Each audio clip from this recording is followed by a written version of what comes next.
کہ شب قدر کی کیا فضیلت ہے۔ شب قدر یاد رکھیے رمضان کی سب سے بڑی فضیلت میں سے ایک فضیلت ہے، جیسے کہ روزوں کا اللہ نے اس میں انتخاب کرنا اس مہینے کے لیے، روزے والی عبادت کا، قرآن کا نزول ہونا۔ اگر تیسری کوئی بڑی فضیلت، اگر ایسے تو کئی فضائل ہم دیکھ چکے، لیکن تیسری اگر کوئی بڑی فضیلت آرڈر میں اگر لیں تو یہ ہے جو ہے شب قدر کا اس مہینے میں آنا۔ تو یہ ایک بہت بڑی فضیلت یاد رکھیے، اور اللہ رب العزت نے اس فضیلت کا اظہار اپنی کتاب میں کیا، اور پورا ایک سورہ اس کے لیے منتخب کیا جو کہ سورہ نمبر 97 سورۃ القدر، اور فرمایا کہ ہم نے اس قرآن کو لیلۃ القدر میں نازل کیا۔ وما ادراک ما لیلۃ القدر، کہ تمہیں کیا چیز سمجھائے لیلۃ القدر کیا ہے۔ لیلۃ القدر خیر من الف شہر، لیلۃ القدر 1000 مہینوں سے افضل ہے۔ اور اس کی ایک اور خصوصیت، اس میں اترتے اس رات فرشتے اور جبرائیل، ٹھیک ہے، اور اللہ کے حکم سے فرشتے اور جبرائیل اترتے، سلام ہی حتی مطلع الفجر، اور صبح ہونے تک، فجر تک سلامتی ہی سلامتی اس رات۔ تو سورۃ القدر میں اللہ رب العزت نے اس رات کی فضیلت خود بیان کر دی، بلکہ یہ اتنی اللہ کو پسندیدہ رات ہے کہ اللہ رب العزت نے اپنے آخری کلام قرآن کو اسی رات میں اتارنا شروع کیا۔ اور جو قرآن کی آیت ہے کہ ہم نے قرآن کو لیلۃ القدر میں نازل کیا، تو علماء اس کی تفسیر کرتے اور کہتے ہیں کہ قرآن لوح محفوظ سے بیت العزہ نامی ایک مقام ہے جو پہلے آسمان پہ ہے، اس میں لیلۃ القدر میں پورا مکمل اترا، اور اسی رات قرآن کی پہلی 5 آیتیں سورہ الق سورہ نمبر 96 آیت نمبر 1 سے لے کر 5، اسی رات وہ بھی نیچے اتری، مطلب 7ویں آسمان سے پہلے پر آیا پورا، اور اس کے بعد پہلی 5 آیتیں بھی اسی رات جبرائیل علیہ السلام لے کر نبی اکرم صلی اللہ علیہ وسلم کے پاس آئے۔ تو اس رات کی فضیلت آپ دیکھیے، اس کی قدر اور منزلت دیکھیے، اس کی اہمیت دیکھیے کہ اللہ رب العزت نے اپنی آخری کتاب کو نازل کرنے کے لیے اس رات کو چنا، اور نبی اکرم صلی اللہ علیہ وسلم پر اسی رات جبرائیل علیہ السلام آئے اور پہلی وحی لے کر آئے، اور وہ ہے سورہ الق کی پہلی 5 آیت۔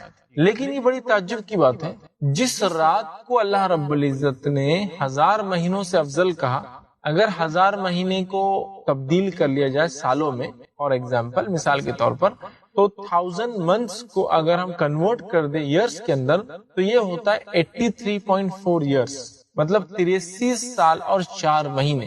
تو گویا 83 سال اور 4 مہینے کے برابر ہے اس ایک رات کی عبادت، الحمدللہ۔ اور رات ایک انسان کی ساری پوری زندگی میں ہو سکتا نہ ملے، ہو سکتا وہ بھی کم ہو، 80 سال 80 سال 60 سال 70 سال جی آج کے دور میں عمر چل جی 80 سال سے زائد 83 سال 4 مہینے کی عبادت کا ثواب ملتا ہے۔ مفسرین اس تعلق سے لکھتے ہیں کہ جو اللہ نے کہا کہ جو شب قدر ہے یہ 1000 مہینوں سے بہتر ہے، الف شہر کا 1000 مہینوں سے بہتر ہے، تو وہ کہتے ہیں یہ اللہ رب العزت نے مثال کے طور پہ کہا، ہزاروں ہزار مہینوں سے رات بہتر ہے، سمجھانے کے لیے ہم کو کہا 1000 مہینوں سے افضل ہے۔ اب اندازہ لگائیے 83 سال 4 مہینے کی ایک عبادت ہے، صرف ایک رات جاگنا، رات شروع ہوتی مغرب سے ختم ہوتی فجر پر، ٹھیک ہے؟ تو اگر اس کو ہم نے پا لیا اور مغرب سے لے کر فجر تک اللہ کی عبادت کر لی جو کرنا چاہیے اس رات کے اندر، تو گویا ہم نے کیا کیا، 83 سال 4 مہینے کی عبادت کر لی۔ اور میں سمجھتا ہوں شاید اتنی عمریں ہر شخص کو ملے بھی نہ کہ وہ 80 83 سال جیے۔ اور تو اور یہ صرف ایک رات کی بات ہو رہی ہے، اور انسان اپنی زندگی میں اگر بالغ 10 سال میں ہو رہا ہے اور اس کے بعد 40 سال مطلب 30 سال اور جی رہا ہے، ٹوٹل عمر 40 سال پا رہا ہے، تو وہ اپنی زندگی میں رات 30 مرتبہ پا رہا ہے۔ اور اگر 50 سال کی زندگی پا رہا ہے تو یہ رات اپنی زندگی میں 40 مرتبہ پا رہا ہے، اور اگر 60 سال کی زندگی پا رہا ہے تو یہ رات اپنی زندگی 50 بار پا رہا ہے، اور اگر اسی طرح 70 یا 80 سال کی زندگی جی رہا ہے تو 80 سال کے اندر 70 بار راتیں پا رہا ہے۔ اور اس رات کے دیے جانے کے پیچھے ایک حکمت بھی علماء یہی بیان کرتے ہیں، کچھ مفسرین لکھتے ہیں اس کی حکمت یہ تھی، واقع یوں تھا کہ کچھ صحابہ آئے اور کہا اللہ کے رسول صلی اللہ علیہ وسلم، کچھ امتوں کی اور کچھ واقعات ہمارے سامنے ایسے آ رہے ہیں جن میں اتنی لمبی لمبی عمروں کے تذکرے آ رہے ہیں پچھلی امتوں کے، اور اتنی لمبی لمبی ایج اللہ نے عمریں ان کو دی تھی، ہم لوگ تو ان کے مقابلے میں خود آپ نے فرمایا کہ 60 سے 70 سال کے بیچ کی عمریں ہماری ہوں گی، تو پھر ہم کیسے ان کے برابر عبادت میں پہنچیں گے جبکہ وہ اتنی لمبی عمریں پا کر گئے ہیں؟ جیسے مثال کے طور پر نوح علیہ السلام نے 1000 کو 50 کم 950 سال اپنی قوم کو دعوت دی. تو 950 سال تو آپ کی زندگی ہوئی ہی کسی بھی حال میں. اس کے علاوہ اور کتنی تھی؟ تو یہ وہ پیریڈ ہے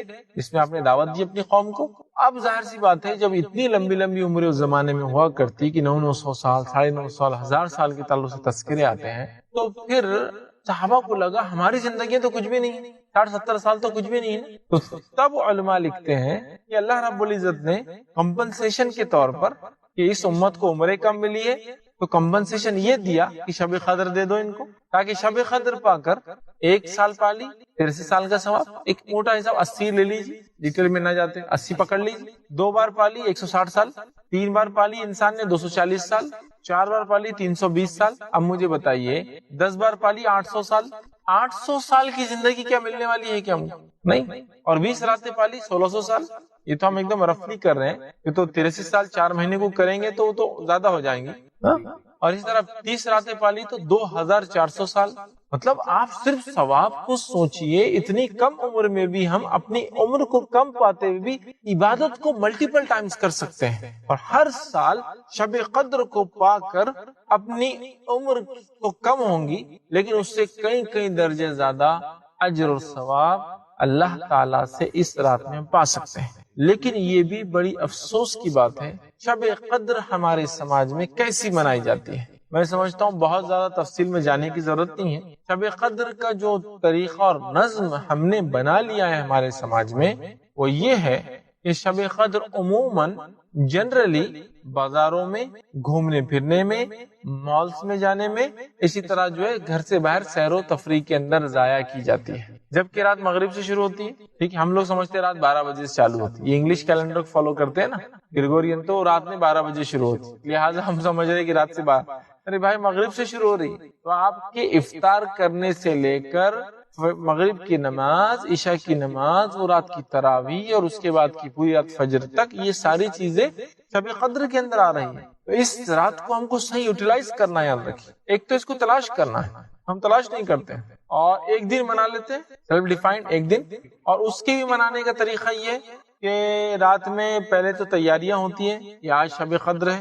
کچھ نوجوان ہمارے کھیل کود کی پریکٹس کی تیاری کر لیتے، بیڈمنٹن ہے، شٹل کاک ہے اور فٹ بال ہے، کھیلیں گے تاکہ رات میں لوگوں کو تکلیف بھی دیں گے، خود تو عبادت نہیں کریں گے، دوسروں کو بھی نہیں کرنے دیں گے. کچھ کا یہ حال ہے کہ آج رات ہے تو گھومنے نکلیں گے مغرب کے بعد، کھانا اس ہوٹل میں ہوگا، کباب اس ہوٹل میں کھائیں گے، حلیم یہاں کھائیں گے، ہریس وہاں کھائیں گے، روٹ اور بسکٹ وہاں اچھے ملتے ہیں، یہاں تندوری اچھی ملتی ہے. مطلب مغرب کے بعد نماز کے بعد کھانے پینے کے سیشن شروع ہوتے ہیں اور عشاء تک جا کے تھوڑے بہت ختم ہوتے ہیں. پھر عشاء کی نماز تراویح پڑھ لی عشاء کے بعد، تراویح کے بعد پھر بھوک ہماری بڑھ جاتی ہے، پھر لگے گھومنے پھرنے، 12-1 بجے تک کھانا پینا کیا اور گھر پر واپس آئے یا پھر تھوڑا مسجد میں پہنچ گئے، کچھ 2-4 رکعت نماز ہو گئی تو ہو گئی، کچھ تھوڑی بہت بات چیت ہو گئی، پھر دوستوں کے ساتھ مٹر گشتی ہو گئی، اور اس کے بعد پھر سحر کے لیے ہوٹلوں میں چونکہ رش ہوتا ہے، نمبر لگانے میں 2-3 گھنٹے ضائع ہوتے ہیں کہ بھائی آج شب قدر تھی، شہر تو باہر ہوٹل میں ہونا ضروری ہے، لہٰذا نمبر لگا کے کھڑے رہو، 2-3 گھنٹے وہاں لگائے، سحر کر کے گھر آئے، فجر کی نماز پڑھی اور سو گئے، اور یہ سوچ لیا ماشاءاللہ اب شب قدر کا ثواب کو پورا مل گیا. تو منانے کا بھی انداز کتنا گھٹیا، کتنا بھونڈا، کتنا بیکار ہے. آپ سوچیے یہ ایک طرح سے بونس تھا جو ہماری لائف میں دیا گیا. یہ اپنی کم عمر کو بھی مسلمانوں بونس لو. آخری امت ہونے کے بعد بھی تم یہ افسوس نہ کھاؤ کہ تمہاری عمریں کم ہے، بونس لے لو. 80 سال کا ثواب، 83 سال ایک رات میں لیتے جاؤ. ہمیں کتنا محتاط ہو کے، کتنا پریکاشنری ہم نے اس رات کو منانا چاہیے تھا. بلکہ ہم نے تو صحت ہر چیز کا خیال رکھنا تھا کہ یہ رات مجھ سے نہ چھوٹے، کسی بھی حال میں نہ چھوٹے، اور اس کو پا کر اپنی لائف کو میں چینج کر لوں، رب کو راضی کر لوں، 80 سال کی عبادت کا فائدہ اٹھا لوں، اپنی مغفرت کا سامان جمع کر لوں، تلاوت قرآن کر لوں، ذکر و اذکار کر لوں، اور اس رات کے اندر جو ہے نمازیں کر لوں، مطلب قیام اللیل، تراویح، تہجد، جو بھی بولیے آپ، نمازیں پڑھ لوں، رب کو راضی کروں. یہ سب تو درکنار، اور یہ ہو رہا ہے. عورتوں کا حال بھی کچھ اسی طرح ہے. گھروں کے عورتوں کا حال یہ ہے کہ ٹی وی کے سامنے بیٹھے ہیں، اللہ رحم کرے، مرد بھی دیکھتے ہیں لیکن عورتیں زیادہ دیکھ رہی ہیں. اب شب قدر ہے تو کچھ اسلامی پروگرام اور ڈرامے دیکھنا بھی تو ضروری ہے آج رات. اس کے بعد پھر کھانے پینے کی تیاری، سحر میں کیا کھائیں گے اس کی تیاری. کچھ لوگ تو شب قدر کو اس لیے جاگتے ہیں کہ وہ عید کی شرخرمے کی اور میٹھے جو پکوان بنتے ہیں اس کی تیاریاں کر رہے ہیں، بادام بھگا رہے ہیں، کاجو کاٹ رہے ہیں، کیوں شب قدر ہے نا، تو شب قدر میں شاید شرخرمے کا سامان بنے گا تو اس کا ثواب بھی 80 سال کی شرخرمے کا ملے گا، ایسا سوچ کے شاید میٹھے کی تیاریاں ہو رہی ہے، سیویاں ڈالی جا رہی ہے، میٹھے بن رہے ہیں، اس کی پریپریشن ہو رہی ہے۔ کچھ عورتیں سوچتی کہ چلو شب قدر دی گئی تو فائدہ اٹھا لے، کپڑوں میں برکت ہو جائیں گی شاید، تو مالس میں گھوم رہے ہیں، کپڑے خریدنے کے لیے جا رہے ہیں، ہاں، اور کہیں کے راتوں کو، مطلب شب قدر 27 کو ایک تو منائی جاتی ہے عام طور سے، پھر 27، 28، 29۔ یہ بات میں آپ سے پوچھنے والا ہوں انشاءاللہ جی کہ شب قدر کیا 27 رات کو ہے؟ تو یہ بھی دیکھیے کہ میں جو بتا رہا تھا یہ بھی ایک بہت بڑی غلط فہمی ہے، کہ تو ہم 27 کو طے کرتے ہیں اور 27، 28، 29 بازاروں میں گھومنے میں لگاتے ہیں۔ اب سوال یہ، کیا یہ 27 ہی شب قدر ہے؟ کیا اس کو وہ کرنا ہے؟ تو یاد رکھ لیجیے، میری بات کو غور سے سنیے، 27 ہی شب قدر نہیں ہے، 27 بھی شب قدر ہو سکتی ہے۔ مطلب یہ ہوا کہ 27 بھی راتیں بھی ہیں شب کچھ اور راتیں بھی ہیں جو شب قدر ہو سکتی ہے، 27 بھی ہو سکتی ہے، لیکن 27 ہی نہیں ہے۔ یاد رکھیں، ہمارے پاس بر صغیر میں، انڈیا میں، پاکستان وغیرہ میں یہ طے کر لیا ہم نے کہ 27 ہی شب قدر ہے، جبکہ 27 بھی شب قدر ہو سکتی ہے۔ تو شب قدر کون سی رات ہے پھر؟ تو آئیے، نبی اکرم صلی اللہ علیہ وسلم کو شب قدر کی تاریخ بتائی گئی، سورہ قدر کی تفسیر ابن کثیر میں آپ دیکھ لیجیے۔ نبی اکرم صلی اللہ علیہ وسلم اس تاریخ کو ڈکلیئر کرنے باہر نکلے، مسجد سے باہر نکلے، دو لوگوں میں فائٹنگ چل رہی تھی، جھگڑا چل رہا۔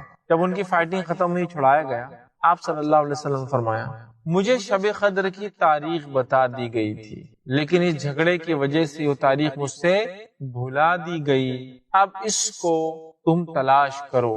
ٹھیک ہے، پھر صحابہ نے، آپ صلی اللہ علیہ وسلم نے بیان کیا تلاش کرو، صحابہ نے کہا ہم کیا پوری سال میں کیسے تلاش کریں، کون سی تاریخ؟ پھر کہا اسے رمضان میں تلاش کرو، پھر کہا رمضان کے آخری عشرے میں تلاش کرو، اور پھر کہا رمضان کے آخری عشرے کی طاق راتوں میں، آڈ نائٹس میں تلاش کرو۔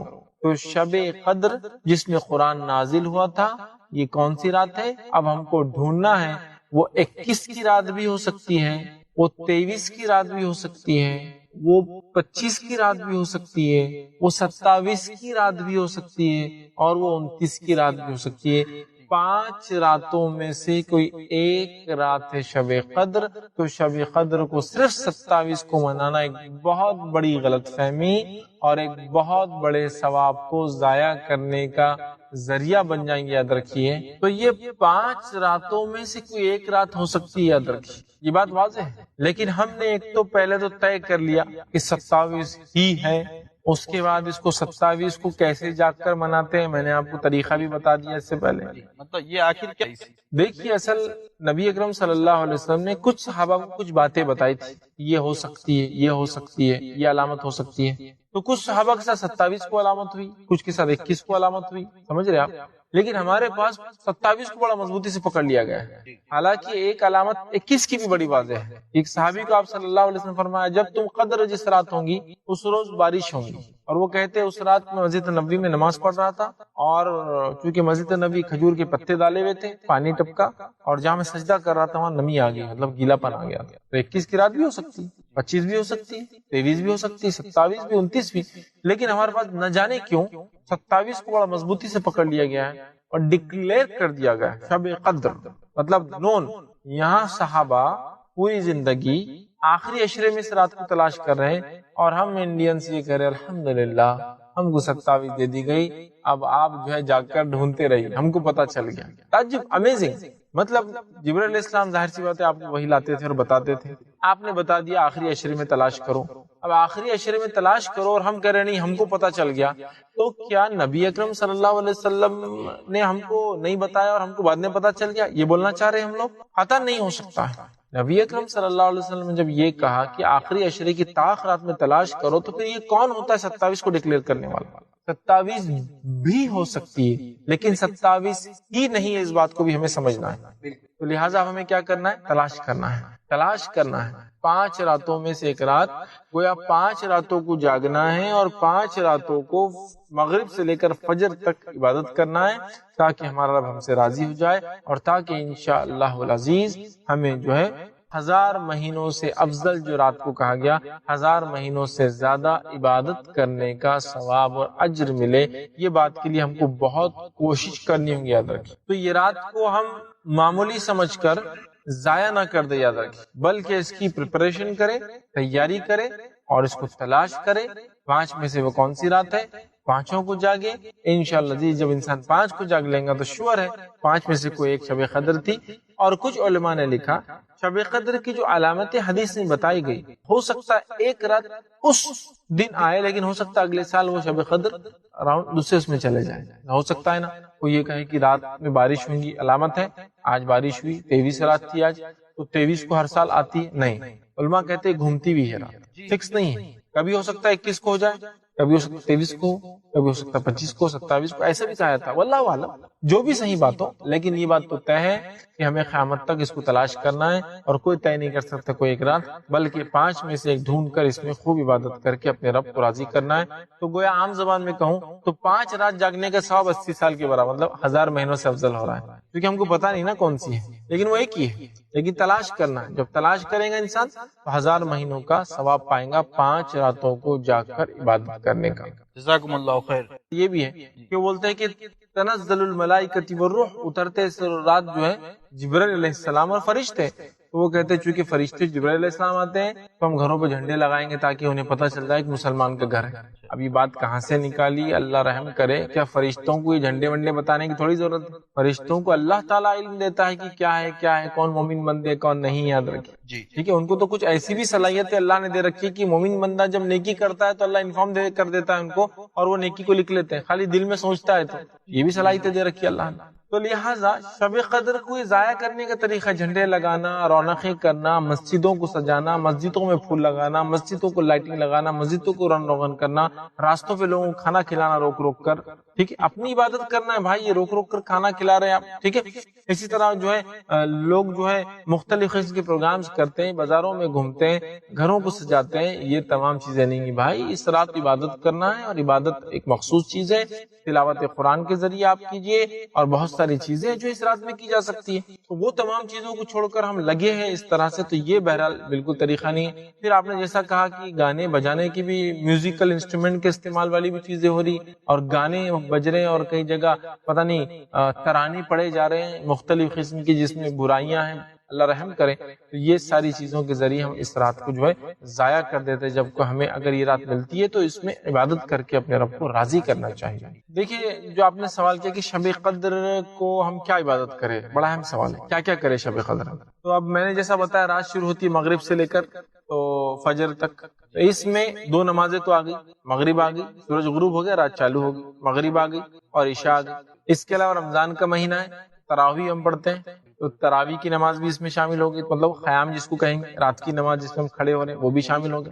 اس کے علاوہ ہم تہجد پڑھ سکتے ہیں، جو کہ سب سے افضل نفل عبادت ہے، ٹھیک ہے، عبادتوں کے اندر تو تہجد ہم پڑھ سکتے ہیں۔ اس رات کے اندر ہم ایک حصہ تلاوت قرآن کر سکتے ہیں، مطلب ایک حصہ فجر۔ اچھا یہاں پہ رک کے میں ایک بات بتاؤں گا، تراویح بھی پڑھنا ہے اور پھر اس کے بعد تہجد دیکھیے پڑھ لیے تو تہجد، تراویح اور تہجد قیام اللیل یہ ایک ہی نماز ہے جس کے وقت تبدیل ہونے سے نام بدلتے ہیں۔ اگر عشاء کی بات پڑھ لی جائے تو تراویح، رات کے کسی حصے میں پڑھی جائے قیام اللیل، اور آخر وقت میں پڑھی جائے تو تہجد کہا جاتا ہے رات کے، ٹھیک ہے۔ تو لہٰذا آپ کچھ بھی کیجیے، مطلب مثال کے طور پر آپ مسجد میں اگر پڑھ رہے ہیں امام صاحب کے ساتھ، تو آپ وہاں اگر پڑھنا چاہ رہے وہ ہوگی، اس کے بعد نفل پڑھیے، پھر رات میں سمجھ رہے ہیں آپ نفل پڑھیے، قیام اللیل، قیام اللیل کتنی بھی رکعتیں ہو سکتی، کوئی مسئلہ نہیں، سنت تو 8 ہے، اس سے زیادہ آپ جو نفل کرنا چاہیں، چونکہ شب قدر کی رات ہے، آپ اللہ کو راضی کرنا چاہتے ہیں، اور اس سے اچھا کیا ہو کہ ہم نماز کی حالت میں اپنے رب کے سامنے۔ تو لہٰذا نمازیں ہیں، فرائض 2 فرض نمازیں آ رہی ہے اس کے اندر، اس کے علاوہ تراویح ہے یا قیام اللیل بولی یا تہجد کی نماز ہمیں پڑھنا ہے۔ اس کے علاوہ ایک حصہ تلاوت قرآن کے لیے رکھیے، اس کے علاوہ ایک حصہ دعاؤں کے لیے رکھیے، اس کے علاوہ ایک حصہ ذکر و اذکار کے لیے رکھیے، اپنی مغفرت کی دعائیں کیجیے، اپنے حالات کے لیے دعائیں کیجیے۔ ایک زرین موقع ہے دعاؤں کا، یاد رکھیے، مغفرت طلب کرنے کا دعاؤں کی شکل میں۔ یہ تمام کام، ذکر و اذکار، دعائیں، تلاوت قرآن، رات میں نماز، یہ ساری چیزیں انشاءاللہ عزیز ہم کر سکتے ہیں۔ یہ دیکھیے یہ بھی ہو سکتا ہے کہ اس رات کا یہ فائدہ اٹھا لیا جائے کہ کسی عالم سے کچھ دینی بات سیکھ لی جائے تاکہ انسان اس پر عمل کرے، یہ ہو سکتا ہے، لیکن پوری رات ہی نہ ہو کہ مغرب سے لے کر آپ فجر تک کی درس سن رہے ہیں۔ لیکن یہ بھی ہو سکتا ہے چونکہ پوری رات کنٹینیوسلی نماز پڑھنا ہی ممکن نہیں ہے، قرآن پڑھنا بھی نہیں، لہٰذا کچھ دیر آپ کو ایسا درس کہیں ہو رہا ہے تو اس کو بھی سن لے سکتے ہیں، یہ بھی انشاءاللہ اس میں شامل ہو جائیں گے، آپ یہ کام بھی بہرحال اس میں کر سکتے ہیں۔ اور دیکھیے خواتین کا جہاں تک معاملہ ہے اور شب قدر کا تعلق ہے تو مرد اور خواتین دونوں کو ظاہر سی بات اپنی مغفرت کا سامان اس دنیا میں جمع کرنا ہے۔ تو خواتین کس طرح سے کریں؟ خواتین کے پیچھے دیکھیے بہت سارے کام ہوتے ہیں جن کی وجہ سے وہ زیادہ گھر کے کام مصروف ہوتی ہے۔ جی خاص طور سے رمضان ہے تو سحری کی تیاری ہے، افطار کی تیاریاں ہیں، اس کے بعد بچوں کی تعلیم تربیت کا بھی معاملہ ہے، پھر کبھی کبھار ان کی مخصوص ایام ہونے کی وجہ سے وہ فرائض سے دور ہوتی ہے، روزہ نہیں رکھ پاتی، نماز نہیں، تو یہ کیسے عبادت کر شب قدر؟ سب سے پہلے تو میں گزارش کروں گا گھر کی خواتین سے کہ وہ خواتین کیا کرے، پول بنائے۔ ایسا ہوتا ہے نا کار کسی کے پاس محلے میں تو کار پول بناتے ہیں، مطلب ایک آدمی کی کار ہے، 2-3 لوگ ساتھ جاتے ہیں۔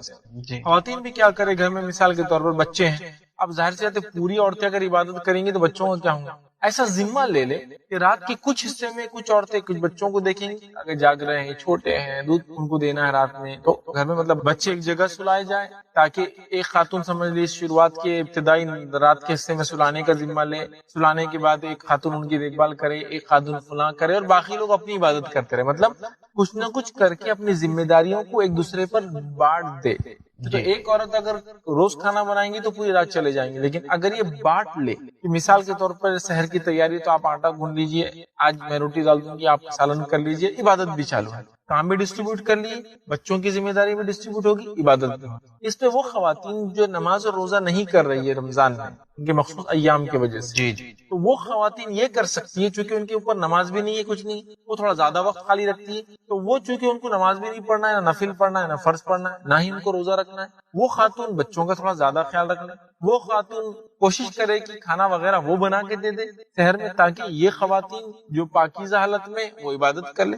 اسی طرح وہ خواتین جو اپنے مخصوص ایام میں ہیں، وہ روزہ نہیں رکھ رہی، نماز نہیں پڑھ رہی ہے، لیکن وہ ذکر اذکار کر سکتی ہے، یاد رکھ، بالکل ان کو نماز سے منع کیا گیا، روزے سے، لیکن ذکر و اذکار سے نہیں، یاد رکھ، ذکر و اذکار وہ اس حالت میں بھی کر سکتی ہے، اللہ کو راضی کر سکتی ہے، دعائیں کر سکتی ہے، مغفرت کی دعائیں کر سکتی ہے، استغفار کر سکتی ہے، توبہ کر سکتی ہے اللہ تعالیٰ سے، ٹھیک ہے، اور اللہ سے دعائیں مانگ سکتی ہے گڑ گڑا کر، یہ ساری چیزیں تو ہو سکتی ہے۔ لہٰذا وہ خواتین بھی اس رات کا فائدہ اٹھائے جو روزے اور نماز نہیں کر رہی، وہ خواتین بھی اٹھائے جو بچے والی ہیں، وہ خواتین بھی فائدہ اٹھائے جن کو رات میں ذمہ داریاں کھانا وغیرہ پکانا ہے، لیکن اگر یہ ایک دوسرے پہ ذمہ داریاں بانٹ لے، سب مل کے تھوڑا تھوڑا کام کرے تو انشاءاللہ عزیز ہماری عورتیں قدر بھی پا سکتی آسانی سے۔ ورنہ بہت ساری عورتیں کمپلین کرتی ہیں، ارے مولوی صاحب پورا کام رات بھر ہوتا ہے، مجھے سب گھر کا بنانا ہے، لیکن کچھ راتوں میں یہ جو قدر کو پانے کا مسئلہ ہے، جی اس میں ڈسٹریبیوشن آف ورک ہو، کام کو بانٹا جائے، سب مل کر کرے، قدر کی قدر مل جائے، کام کا کام کنٹینیو ہوتا رہے، بہرحال یہ دونوں چیزیں ایک ساتھ ہو سکتی ہیں انشاءاللہ۔ جزاکم اللہ خیر۔ پھر صاحب ليلة القدر کی اور کیا فضائل ہیں، کچھ خاص اور جو اہم؟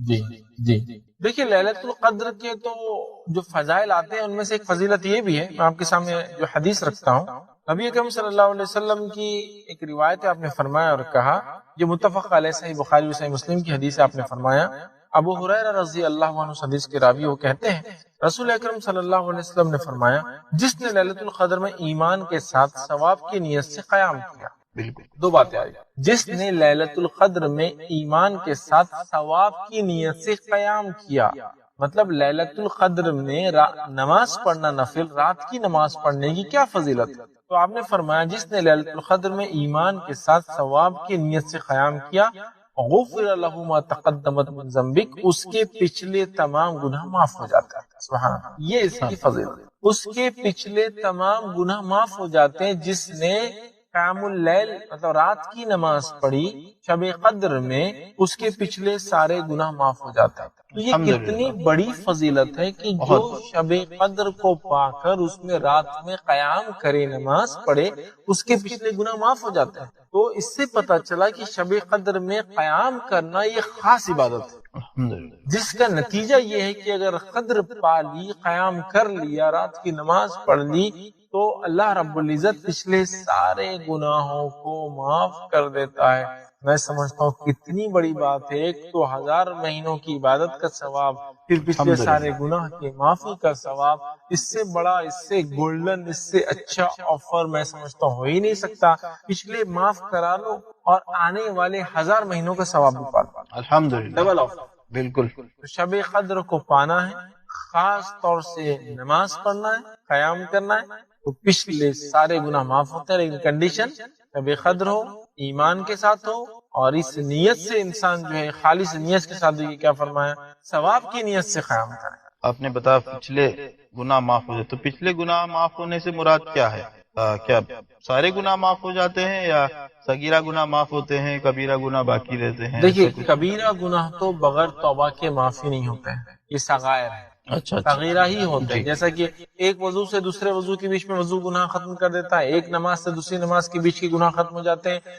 9 ذی الحجہ کا روزہ رکھے، اس کے جو ہے 2 سال کے گناہ معاف ہو جاتے ہیں. جو محرم کے 2 روزے رکھے، 9 10 یا 10 11 کا، اس کے 1 سال کے گناہ معاف ہوتے ہیں. یہ تمام باتیں جو آتی ہے یہ صغائر کے تعلق سے ہوتی ہے. صغیرہ گناہ چھوٹے گناہ، لیکن کبائر جو ہوتے بغیر توبہ کے معاف نہیں ہوتے. لہٰذا اس سے مراد صغیرہ گناہ تو پچھلے سارے صغائر ہمارے ختم ہو سکتے ہیں اس عمل کی وجہ سے. اللہ عالم سوا. علماء کے اس میں اور بھی اقوال ہے، لیکن جو صحیح وہ یہی بات ہے کہ پچھلے سارے چھوٹے گناہ انشاءاللہ ہمارے اس میں معاف ہوتا ہے. جزاکم اللہ خیر. فیض صاحب، لیلۃ القدر میں کیا کوئی ایسی کوئی خاص دعا اللہ کے رسول صلی اللہ علیہ وسلم نے ہمیں بتائی ہے جو ہمیں پڑھنی چاہیے؟ شب قدر میں دعا کے تعلق سے ایک روایت اس طرح سے آتی ہے، یہ جامع ترمذی کی روایت ہے. مائی عائشہ رضی اللہ عنہا فرماتی اور کہتی ہے کہ نبی اکرم صلی اللہ علیہ وسلم سے انہوں نے سوال کیا کہ اگر میں شب قدر پا لوں تو کون سی دعا پڑھوں؟ تو نبی اکرم صلی اللہ علیہ وسلم فرمایا اور کہا کہ تم یہ کہو، اور دعا کے الفاظ یہ، اللہم انک عفو، یا اللہ تو معاف کرنے والا ہے. اللہم انک عفو تحب العفو فاعف عنی، اے اللہ تو معافی کو پسند کرنے والا ہے، معاف کرنے والا ہے اور معافی کو پسند کرتا ہے، اور میرے گناہوں کو تو معاف کر. یہ دعا سکھائی، اللہم انک عفو تحب العفو فاعف عنی، اے اللہ تو معاف کرنے والا ہے، معافی کو پسند کرتا ہے، لہٰذا مجھے معاف کر دے. یہ خاص دعا نبی اکرم صلی اللہ علیہ وسلم نے سکھائی کہ اگر کوئی شخص شب قدر پائے، اس دعا کو وہ ضرور بھی ضرور پڑھے تاکہ ہمارے گناہ معاف ہو جائے. جزاکم اللہ خیر. اس دعا کے الفاظ سے تو ایسا لگتا ہے کہ یہ سب سے بڑی مغفرت والی رات ہے. اس کے الفاظ میں ہر لفظ میں معافی کا ہی لفظ ہے.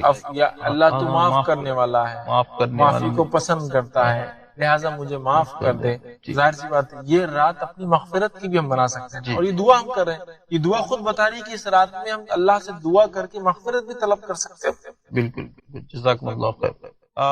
عورتوں کے تعلق سے آپ نے بتایا کہ وہ کس طرح اس رات کی عبادت کریں، کس طرح اپنے کام کو. جاب کرتے ہیں، کام کرتے ہیں کسی کے پاس، وہ کوشش یہ کرے کہ اپنا روٹین چینج کر دیں. فار ایگزامپل وہ رات میں سوتے ہیں، صبح جاب کو جاتے ہیں، ٹھیک ہے، کوشش یہ کرے کہ رات میں جتنا ہو سکتے جاگے، تھوڑا کم سوئے، صبح اٹھ کے جاب کر کے آئے، اور جاب کے بعد پھر اپنی نیند کو پوری کر لیں. ایک طریقہ یہ ہو سکتا ہے. پوری رات جاگ کر تو کوئی جاب نہیں کر سکتے، یہ بات اپنی جگہ طے ہے، لیکن اگر روٹین ہی پورا چینج کر دیا جائے تو یہ ہو سکتا ہے. مطلب ہے کہ انسان ظہر کے بعد سے یا سویا اثر تک اثر پڑے، پھر اس کے بعد سویا مغرب، پھر اس کے بعد پھر جاگے، پھر رات بھر عبادت کرے، پھر صبح ڈیوٹی کرے، چینج. دوسرا یہ ہو سکتا ہے جن لوگوں کو سہولت ہے، میں کہتا ہوں چھٹی لے لیجیے 5 دن. لوگ پتہ نہیں بیماریوں کے بہانہ کر کے جھوٹی چھٹیاں لیتے ہیں. یہ تو موقع ہے چھٹی لینے کا. آپ اپنے باس کو کہہ دیں کہ باس میں ہر سال رمضان کے آخری اشرے میں 5 چھٹیاں لوں گا. میری جو ایئرلی جو ہوتی ہے، کچھ لوگوں کی ایئرلی لیوز ہوتی ہے جو لیپس ہو جاتی ہے، مطلب ہر مہینے 2 چھٹیاں ہوتی ہے، ایک ہوتی ہے نہیں لیے تو وہ سال بھر جمع ہو جاتی ہے، پھر ختم ہو جاتی ہے. رمضان میں لے مجھے 5 چھٹیاں مجھے لینا ہے، اس لیے کہ مجھے شب قدر کو ضائع نہیں کرنا ہے، اور چھٹی میں لے سکتا ہوں، مجھے سہولت. یہ کام کریں.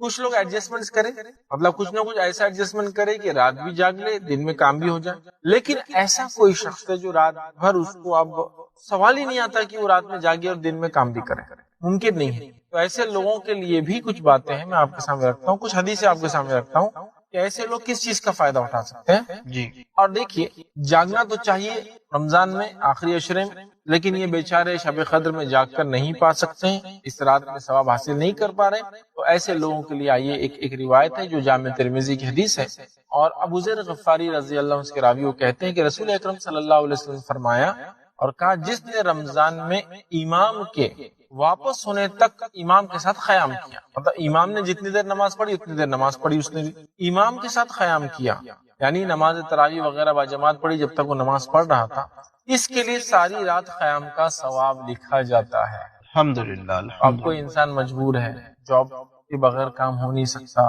چھٹی مل نہیں سکتی، سہولت نہیں ہے، کیا کرے؟ رات میں امام کے ساتھ مکمل قیام کرے، پھر سو جائے۔ انشاءاللہ فجر میں اٹھیں گا، فجر میں اٹھنا ضروری ہے ورنہ نہیں ملیں گا پھر ثواب۔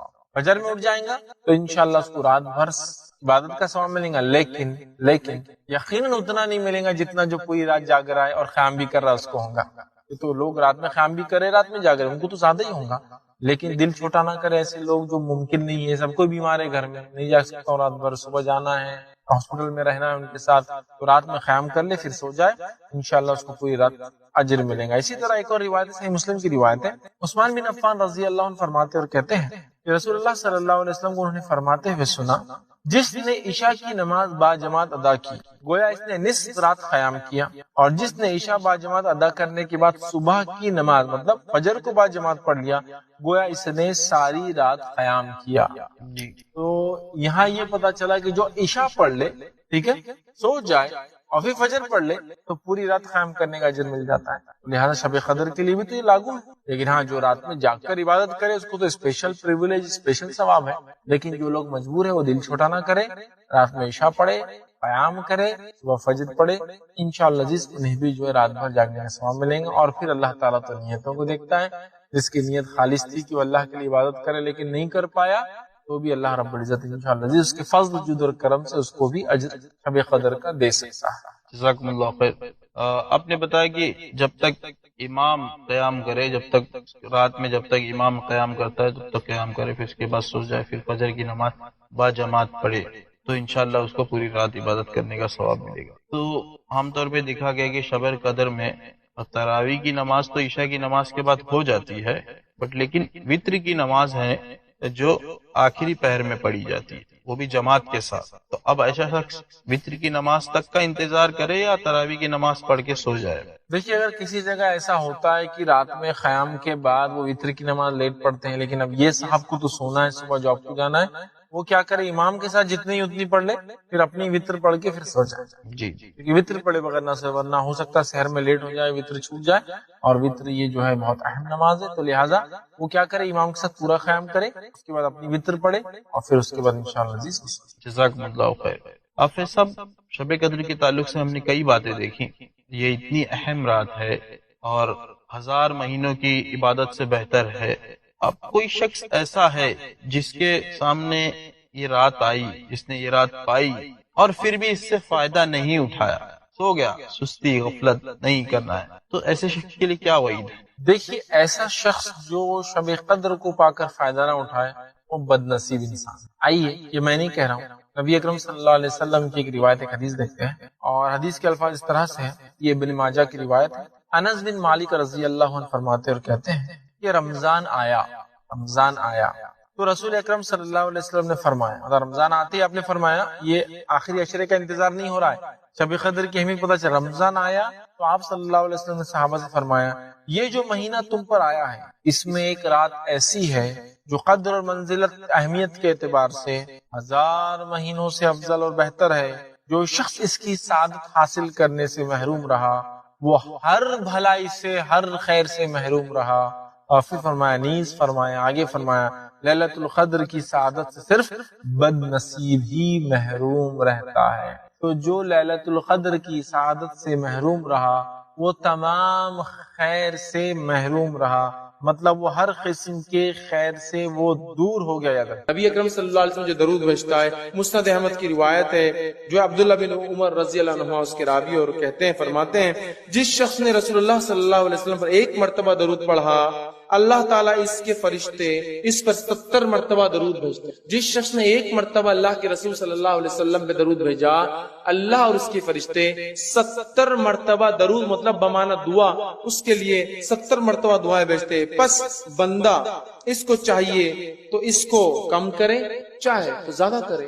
اب بندے کے اوپر ہے وہ کتنی دعا چاہتا ہے اور کتنی نہیں. جتنا زیادہ دعا چاہتا ہے اتنا زیادہ درود بھیجے، جتنی کم دعا چاہتا ہے اتنا کم درود بھیج دے. تو اب بندے کے اوپر معاملہ ہے. تو ہمیں چاہیے نبی اکرم صلی اللہ علیہ وسلم پر بکثرت درود بھیجے، بکثرت جتنا ہو سکتا ہے، اس لیے کہ 70 مرتبہ اللہ اور اس کے فرشتے درود بھیجتے ہیں جو نبی اکرم صلی اللہ علیہ وسلم پہ درود بھیجتا ہے. آئیے ایک واقعہ سنیے. جو ہے ابی بن کعب جو ہے رضی اللہ عنہ جو ہے وہ فرماتے ہیں، جامع ترمذی میں روایت آتی ہے، وہ ایک مرتبہ اللہ کے رسول صلی اللہ علیہ وسلم کے پاس حاضر ہو کہا کہ میں نے کہا اللہ کے رسول صلی اللہ علیہ وسلم میں بہت زیادہ درود پڑھنا چاہتا ہوں، تو آپ میری رہنمائی کریں کہ میں اپنی دعاؤں کے کتنے حصے کو درود پر مشتمل کروں اور کتنے حصے میں اپنے لیے دعا مانگوں. اور پھر انہوں نے کہا اور میں کتنا حصہ مخصوص کروں دعاؤں کے لیے، کتنا حصہ آپ کے لیے. تو آپ نے فرمایا تو جت قدر چاہے اتنا، جتنا پسند کرے کرے. تو انہوں نے فرمایا صحابی نے کیا 1/4 1/4 حصہ میں اپنی دعاؤں کا درود کے لیے مخصوص کر دوں؟ تو آپ نے فرمایا ٹھیک ہے، جس قدر تو چاہے، تمہارے لیے تو بہتر ہوگا. تو پھر انہوں نے کہا کہ اللہ کے رسول کیا آدھا میں کروں؟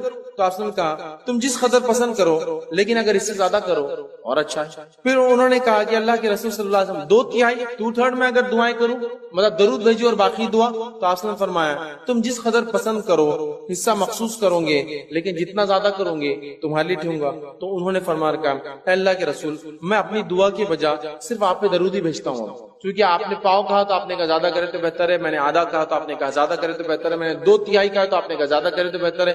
اب میں کیا کرتا ہوں، صرف آپ پہ درود بھیجتا ہوں. تو آپ نے فرمایا کہا تو پھر تو تمہارے غموں کی کفایت کی جائے گی. اگر تم نے صرف میرے اوپر درود ہی بھیجا اور دعا اپنے لیے نہیں مانگی تو پھر تو تمہارے غموں کی اللہ کفایت کر جائے گا، جتنے غم اور پریشان کفایت کر جائیں گی، اور گناہوں کو معاف کر دیا جائے گا. تو اس حدیث سے پتا چلا نبی اکرم صلی اللہ علیہ وسلم درود بھیجنے سے غموں کی کفایت ہو جاتی ہے، ہر غم اللہ دور کر دیتا ہے، اور اللہ تعالیٰ جو ہے ہمیں ہمارے گناہوں کو معاف کرتا ہے. تو ہمیں چاہیے کثرت سے نبی اکرم صلی اللہ علیہ وسلم درود بھیجے. دنیا کا بھی فائدہ اور آخرت کا فائدہ، دعائیں قبول ہو رہی ہے، معافی بھی مل رہی ہے، فرشتے بھی دعا کرے، اللہ بھی درود بھیج رہا ہے. اور 70 مرتبہ ایک بار بھیجو، 70 مرتبہ اللہ اور اس کے فرشتوں کی دعائیں. اسی طرح جو ہے مانا یہ ہے کہ وہ عمل جو انسان خوشی سے، یہ سب سے اہم چیز. اور اس بات کا پتہ اس حدیث سے بھی پتہ چلتا ہے، اور یہ ایک فضیلت بھی ہے اس کی. فضیلت یہ ہے کہ فرض نماز اگر مکمل نہ ہو تو نوافل اس فرض کے نقص کو ختم کر دیں گے انشاءاللہ، یا اس کی بھرپائی کر دیں. نفل نماز کی پہلی فضیلت یہ کہ اگر فرض نماز میں کوئی کمی بندے سے ہو جائے تو اس کے نقص کی بھرپائی کر دیں گی. اور یہ کتنی اہم ہے وہ بات بھی اس سے پتہ چلتی ہے حدیث کے اندر. یہ حدیث کے اندر آئی حدیث اس طرح سے، اور نبی کریم صلی اللہ علیہ وسلم فرماتے ہیں، اور تمیم الداری رضی اللہ عنہ اس حدیث کے راوی وہ کہتے ہیں اور فرماتے ہیں، اور یہ روایت ابو داؤد اور جو ہے ابن ماجہ اور جو ہے سلسلۃ الاحادیث صحیحہ کے اندر موجود ہے.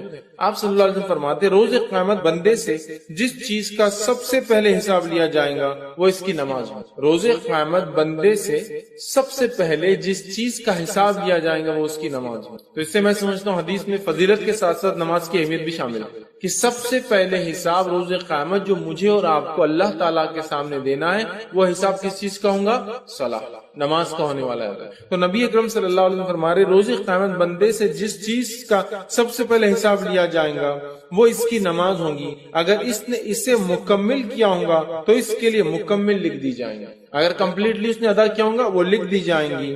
پھر نبی اکرم صلی اللہ علیہ وسلم فرماتے ہیں اور اگر اس نے اسے مکمل نہیں کیا ہوگا تو اللہ تعالیٰ فرشتوں کو حکم دیں گا ذرا دیکھو میرے بندے نے کوئی نفل نماز بھی پڑھی ہے، ذرا دیکھو میرے بندے نے کیا کوئی نفل نماز بھی پڑھی ہے یا نہیں. ٹھیک ہے، اگر نفل نماز پڑھی ہے تو اس کے ذریعے اس کے فرض نمازوں کو مکمل کر دو. پھر زکوٰۃ کا اور اس کے بعد تمام اعمال کا بھی حساب اسی طرح سے لیا جائے گا. اور نماز اور نفل نماز کی فضیلت میں جو پہلی بات آ رہی ہے وہ یہ ہے کہ روز قیامت سب سے پہلے حساب فرض نمازوں کا ہونے والا ہے. اگر فرض نمازوں میں کوئی کوتاہی اور کمی ہوں گی تو اللہ تعالیٰ فرشتوں کو کہیں گا کہ اس بندے نے میرے کوئی نفل پڑھی ہے لاؤ. فرشتے اس کا نام اعمال لکھیں گے. اگر نفل پڑی ہوں گی تو لائی جائیں گی اور وہ نفل انشاءاللہ العزیز ہماری فرض کی کوتاہیوں، کمزوریوں، کمی، نقص کو پورا کر دیں گے. اور اس کے بعد دیگر اعمال، زکوٰۃ اور دیگر اعمال اس کے بعد ایک کے بعد ایک آئیں گے. تو یہاں میں سمجھتا ہوں اس حدیث سے یہ بات تو واضح ہوگی نماز کی کیا اہمیت ہے، اور یہ بات بھی بالکل میں سمجھتا ہوں کلیئر ہو گئی کہ نفل نماز کی کیا ہے. دونوں باتیں ایک حدیث میں ایک ساتھ آئی. سب سے پہلے حساب، جیسا کہ ہم جانتے ہیں یہ اللہ کے حقوق میں سب سے پہلا حساب نماز کا ہے، لیکن بندوں کے حقوق میں سب سے پہلے کس چیز کا حساب ہوگا پتا ہے آپ کو؟ بندوں کے حقوق میں سب سے پہلے حساب خون کا ہوگا. کسی کا ناحق خون تو نہیں بہانا. اور اللہ کے حق میں سب سے پہلا حساب نماز فرض نہ ہوں گی تو اس سے نفل سے اس کی بھرپائی کی، پھر زکوٰۃ، اور پھر اس کا دیگر اعمال اور دیگر اعمال. اس کا مکمل ہونا ضروری ہے، اس لیے کہ اللہ پوچھیں گا کیا اس کی فرض مکمل ہے؟ اگر نہیں ہے تو دیکھو اس کے کوئی نفل ہے کیا.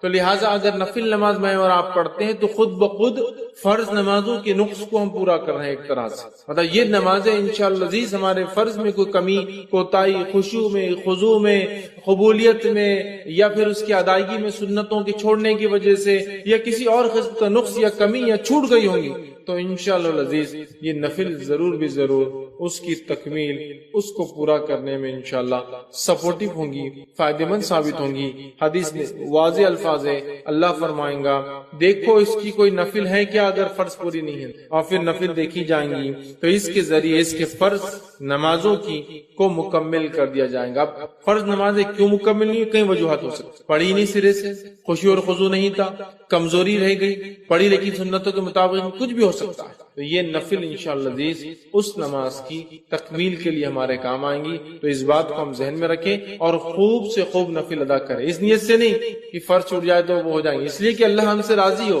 اور ساتھ میں ایک اور بینیفٹ، فائدہ، کہ اگر ہم سے کوئی فرض چھوٹ گیا ہوں گا تو اللہ تعالیٰ اس کے ذریعے اس فرض کی بھرپائی کر دیں گے. ادر کتنی اہم بات ہے ادر کی. تو لہٰذا نفل نماز کی پہلی فضیلت یہ ہے کہ فرض نمازوں میں اگر کوئی کوتاہی، کمزوری رہ جائیں گی انشاءاللہ ہماری، تو یہ نفل نمازوں کے ذریعے اس کو ہم پورا کر سکتے ہیں. یاد رکھیں، ٹھیک ہے. آئیے نفل نماز کی دوسری فضیلت جو ہے، نماز نفل کے ذریعے درجات بلند ہوتے ہیں اور گناہ مٹا دیے جاتے ہیں. نماز نفل کے ذریعے درجات بلند ہوتے ہیں اور گناہ مٹا دیے جاتے ہیں.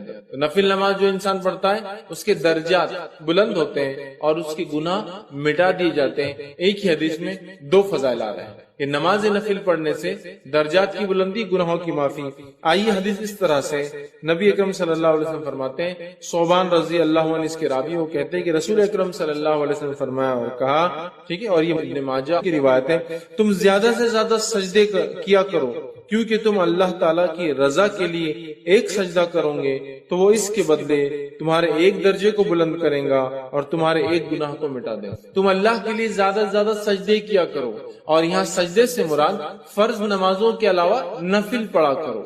تم زیادہ سے زیادہ سجدے کیا کرو مطلب زیادہ سے زیادہ نفل نمازیں پڑھا کرو، اس لیے کہ جب تم زیادہ نفل نماز پڑھتے ہو تو ایک فائدہ یہ ہوتا ہے کہ اس نفل نماز کی وجہ سے ایک درجہ بلند کر دیا جاتا ہے، 1 رینک ہائر کر دیا جاتا ہے آپ کا، اور ساتھ میں ایک گناہ مٹا دیا جاتا ہے. تو نفل نماز کی فضیلت دیکھیے، ایک ہی روایت کے نعرہ ہے، 2 فائدے ہم کو ملتے ہیں.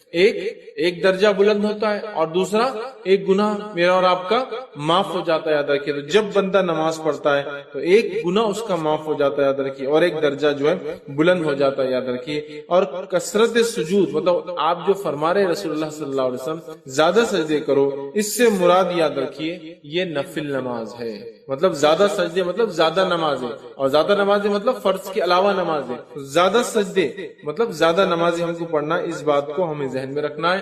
خود نبی اکرم صلی اللہ علیہ وسلم کس کثرت سے نماز پڑھا کرتے تھے ہم سب جانتے ہیں. کس کثرت سے آپ نماز پڑھتے تھے ہم سب جانتے ہیں. اتنی آپ فرض کے علاوہ نفل نماز پڑھتے کہ آپ کے جو ہے پیر سوج جاتے، ورم آ جاتا جس کام زبان میں. اتنی کثرت سے آپ نماز ادا کرتے کہ آپ کے پیر پھٹ جاتے مطلب کھڑے رہنے کی وجہ سے. آپ اتنی کثرت سے نفل نماز پڑھتے کہ رات بھر آپ کبھی جاگتے. آپ اتنی کثرت سے نفل نماز پڑھتے اور اتنی لمبی پڑھتے کہ کچھ روایتوں میں آتا سورۃ البقرہ، سورہ آل عمران اور سورہ نساء